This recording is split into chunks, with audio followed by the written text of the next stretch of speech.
Good morning. So today we are going to review for your test that we have coming up. So on that test we have domain, we have range, we have function notation, evaluating function notation, okay, looking at systems of equations, looking at lines, equations of lines, okay, and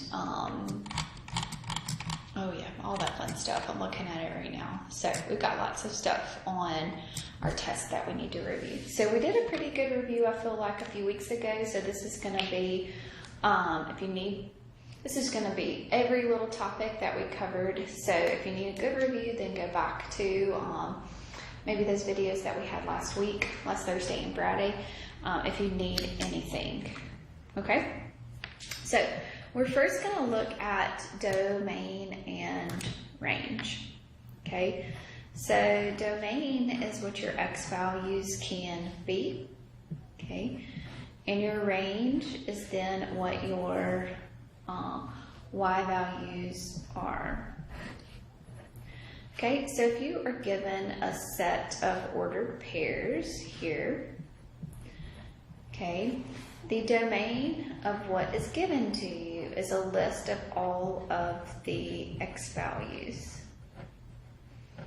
The range is then the list of all of the y values. Okay, if this is a function, then that every one point in the domain only maps to one point in the range. Okay, so it cannot map to two values. The domain cannot map to two range values. So yes, this is a function.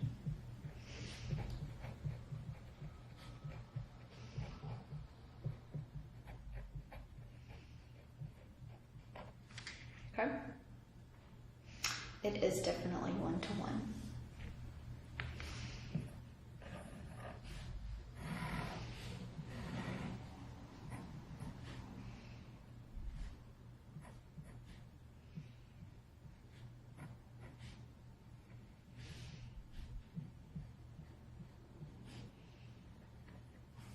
Okay, so if I was to draw this line here, okay, 1, 2, 3, 4, so that is a -4, it's a +2, this is a -3, 1, 2, 3, 4, 5, so that is a 5, okay.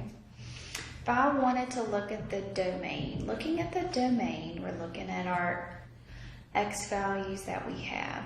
So our domain here is going to go between -4 and a +2. It's all the x values in between -4 and +2. Okay, your range is then your y values that you have. So your smallest y value that you have is a -3, and your largest y value is a +5. So your y values are going to go between -3 and a +5. Is this a function? Yes, it definitely is.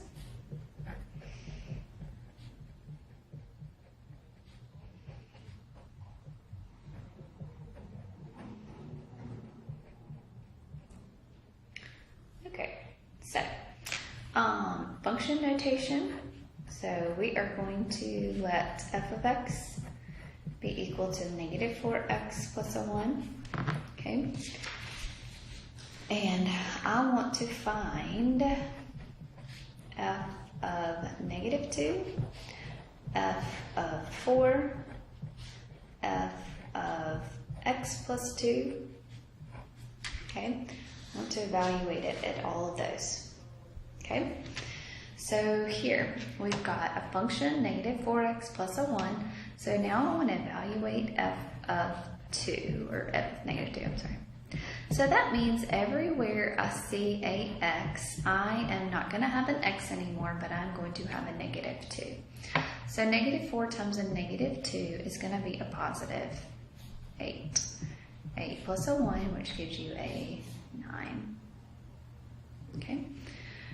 This one, we have f of 4. So that means everywhere I see a x, I'm not going to have x anymore, but I am going to have a 4. So negative 4 times 4 is a negative 16. So it's going to be a negative 15.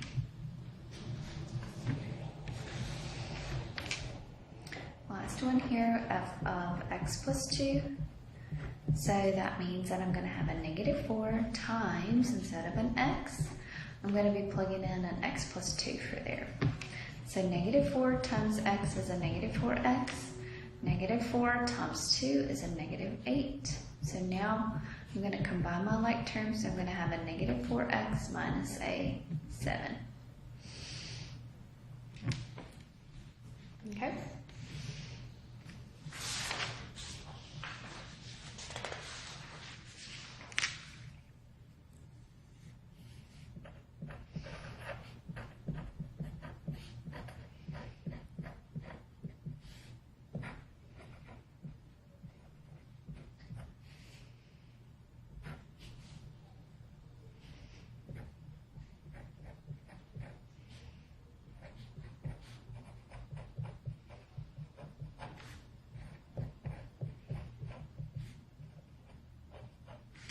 Okay, so here we're going to let h of x equal absolute value of 9 minus 3x.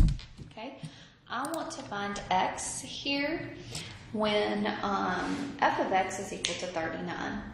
Okay, oops, I'm sorry. I meant to say h right there. I'm sorry. H of x is equal to 39. So that means that my function here is going to be equal to 39. So that means 9 minus 3x, the absolute value, is going to be a 39. So I want to find what my x values can be. So this is an absolute value. So you'll have 9 minus 3x is going to be equal to a negative 39. And 9 minus 3x is equal to a positive 39. Okay. Subtract your 9 on both sides here. So you'll get a negative 3x is going to now be equal to a negative 48. Divide both sides by a negative 3, so x is going to be equal to a 16. Oh, negative, sorry. Yep, okay. Subtract your 9, So negative 3x is equal to a 30. Divide both sides by negative 3, so x is going to be equal to 10. So I get two answers. So x is going to be negative 10 and a positive 16.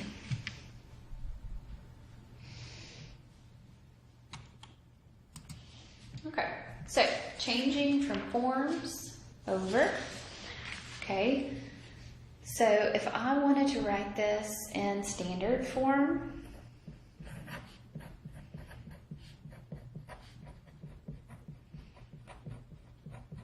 remember standard form? Okay, can't have fractions, has to have the x and the y on the same side.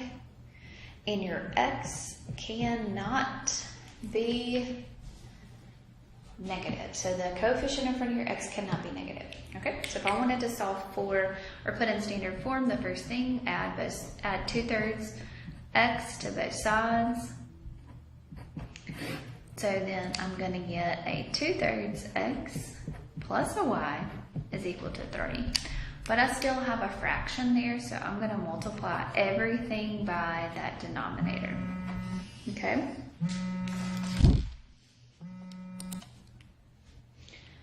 Okay, so when we multiply by 3, we are going to be left, this denominator goes away, so you're going to be left with 2x plus a 3y is equal to a 9.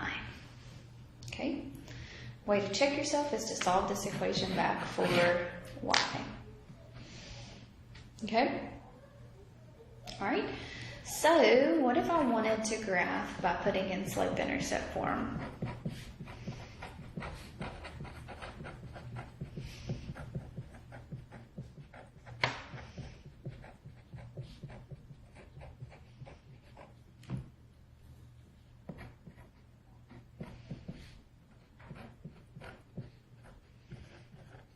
Okay, so here is my equation. 12x is equal to 4y minus a 28.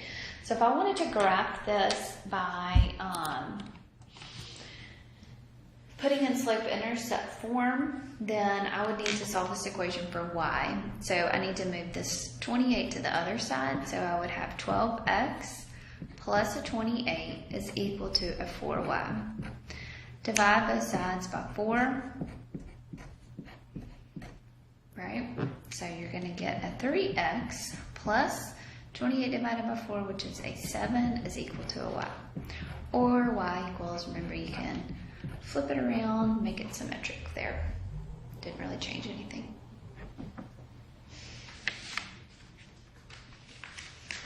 Okay, so now when I graph this, that means that I am going to plot the y-intercept of a 7.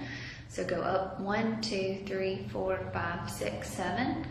Okay, and I'm going to have my whole number 3, so I'm going to go down 1, 2, 3 over 1, 1, 2, 3 over 1, 1, 2, 3 over 1, 1, 2, 3 over 1. Remember, you can just keep on going.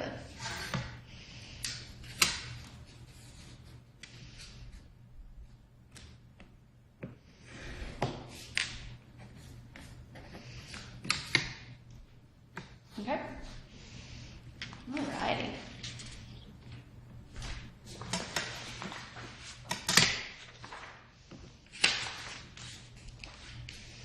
Alright, what about finding the, what number is this? 6, 7. What about find x and y intercepts?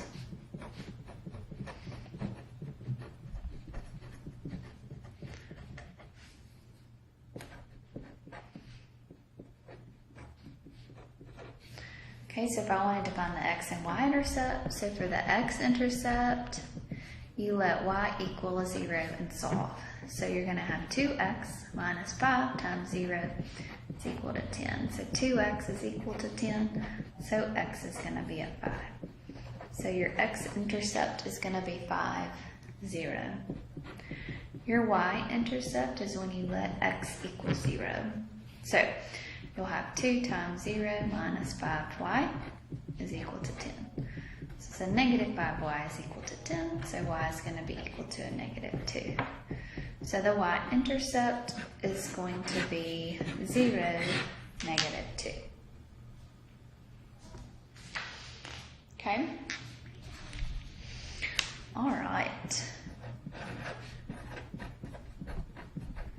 If I ask you to graph y equals negative 3, what does that mean?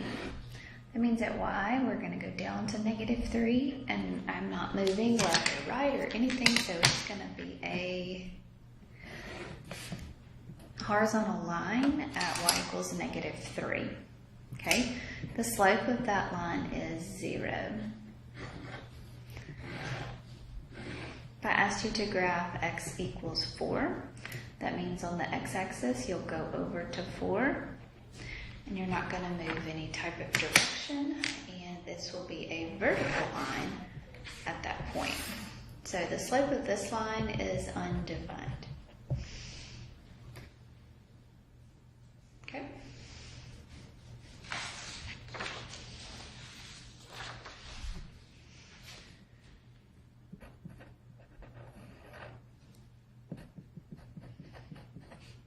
So find an equation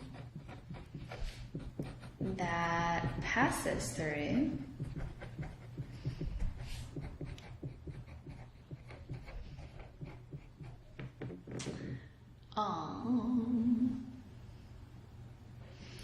negative 7, negative 3, and 5,6. Okay, so to find an equation of a line, you have this formula, y minus y1 is equal to m times x minus x1.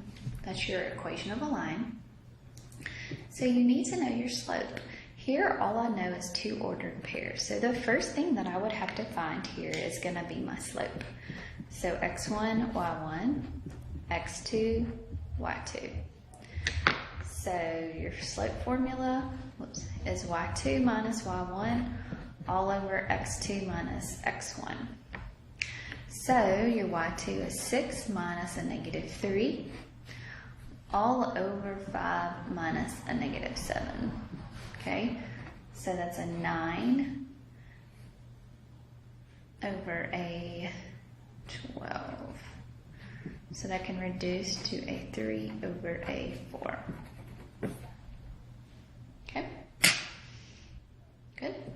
So now you've got your equation, y minus y1. So y minus a negative 3 is equal to 3/4 x minus the next one, which is a negative 7.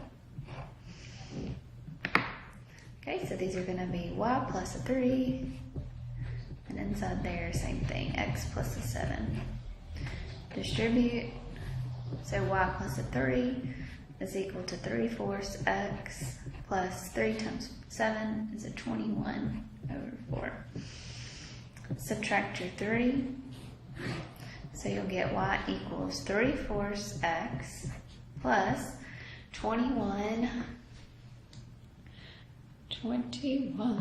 minus a 12, which will be a 9/4.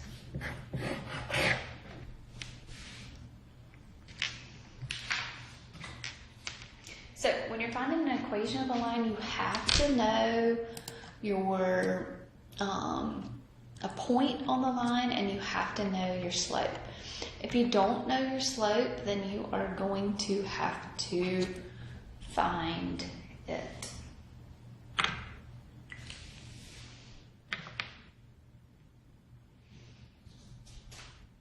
Okay?